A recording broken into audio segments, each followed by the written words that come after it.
here with Mark Smith, owner of Private Italy Tours, and a great opportunity for visitors and residents of Brunswick County. So we wanted to get you in here and tell our viewers what great services you can offer them. So thanks for coming. Oh, my pleasure, Kat. Thanks for having me on. Yeah, now you are in Asheville most of the time, but you're still teaching here at Brunswick Community College. I am. I started teaching classes at Brunswick Community College in '03 when I first moved to the coast. Okay. And in the course of my very first class, a lady came up to me during the break and said, Mark, have you ever thought about sharing the places you've written about in your book with travelers? And it was literally one of those moments when the light bulb went off over my head. And I thought, let me understand this. You want to pay me to take you to Italy? Is that essentially what it is? And that was when the company was formed. By the end of '03, I had all of the appropriate tax and funding together. The fall of '04 was the first season. And it's followed and grown since then. Oh, wow. What a great business. What a great job to have. I mean, helping people as well as getting to relive the Italy and Greece and all that stuff. It's wonderful. It really is. Excellent. And over the course of time, I've added now what totals 4 different itineraries. So we cover northern Italy, the lake region. We go to Venice and Tuscany. We have a trip that includes the province of Umbria and La Marche, which are sort of the heart of the peninsula. A lot of people don't know those provinces, and they're treasures. And then the southern trip is Sicily and the Amalfi Coast. Okay. They're generally 2 weeks in length. Okay, great. Some of them are a little shorter. Now, I want to go back to the classes that you teach. So what exactly do you teach? Well, there's now 2 different courses. One's called Travel in Italy, which is a 4-week or 4 2-hour session class, dividing the peninsula into 4 major regions and talking about how people can arrive, get around, use the trains, rent a car, rent a villa, and places to see that often are off the map for tourists, things that I would recommend that they see.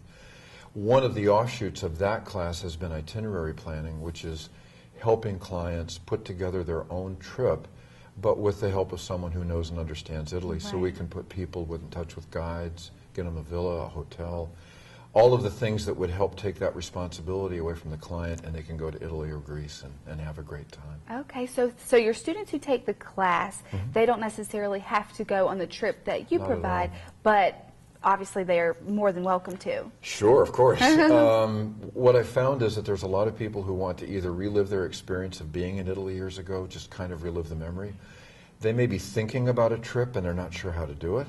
Or they may know that they're going to go to Italy, but they need help with the itinerary. And that's usually what happens. Often, people in class will come up and say, well, Mark, I understand you lead tours. And in deference to Brunswick Community College and the other places I teach, I can't imply any endorsement from the educational institution for my tours. So I only can do that during break or afterwards. Okay. So this is not a sales opportunity for the company. Right. It's my passion and love of Italy to share with people in class. That's it. Now, I meant to mention that our viewers might have seen you on an interview we did a few years ago. Thank you very much. About, about your books here. Yep. Do you still bring these books into your classes and teach what you've written about? I do. I often will read segments from the books, and that's how people often find out about them, because they're not well publicized.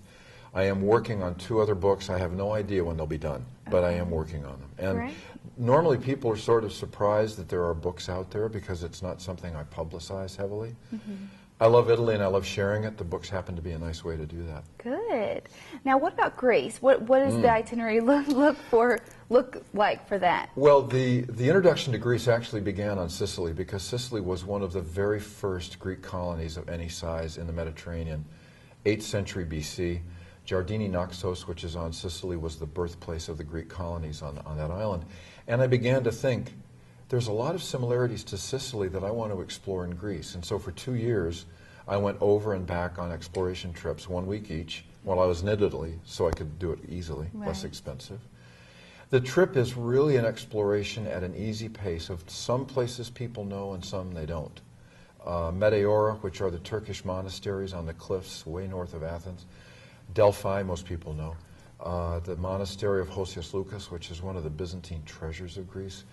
We go to Nafplion, Mycena, Corinth. We also take the clients to Santorini and Mykonos, Delos, Ios. So there's an opportunity to see some places people know, But Greece is a treasure, and I think people are afraid of it because of the political situation. Right. But we've never had, knock wood, we've never had any trouble with that. Okay. Now, for your tours that you do take over there, how involved are you? Is it kind of that people can go on about, do their own thing sometimes, or is it all the group stays together, you visit everything same time? We the trip is organized so that the villas we usually base our clients at a villa. So in the evenings they not only unpack for the trip, but they can just sit, have dinner, enjoy some wine. I usually leave the group in the evening so that they can have just fellowship time. And I try to plan, in most itineraries we do this, 1 or 2 open days so that the clients can say, Mark, we'd like to go into Florence again, or we want to go back to San Gimignano if they're on that trip, or we want to go to Como. And we make arrangements to let that happen, but there is some open breathing space on these Okay, trips. well good. Now, some of our viewers might be watching this and they've never left North Carolina, Brunswick County, who knows what they've been able to do. Right. If they're interested in going, first of all, what do you hope that they can get or experience through going on the trips with you? Well, it's one of the greatest compliments I get from clients, and a lot of them have been from retirement communities that we have down here on the coast and in western North Carolina, is that they didn't have to worry about anything, and they could focus on the culture, the food, the wine, the experience of traveling without having to worry about anything. The greatest hope I have, and probably the best compliment I can have when people come home, is that they didn't have to worry about anything and they want to go back tomorrow. Oh my gosh, I bet. It just makes me feel that I was able to get them into the culture so deeply that they want to experience more.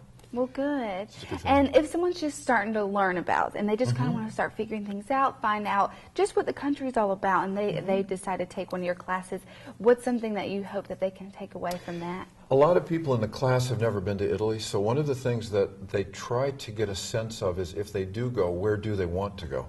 Do they want to go to Sicily? Do they want to go to Naples? Do they want to explore the lake region, the Dolomites, Venice, whatever it might be? So in the course of conversation, a lot of questions will come up about, well, could we fly into Rome and then maybe stay a couple days and then go to Naples and see?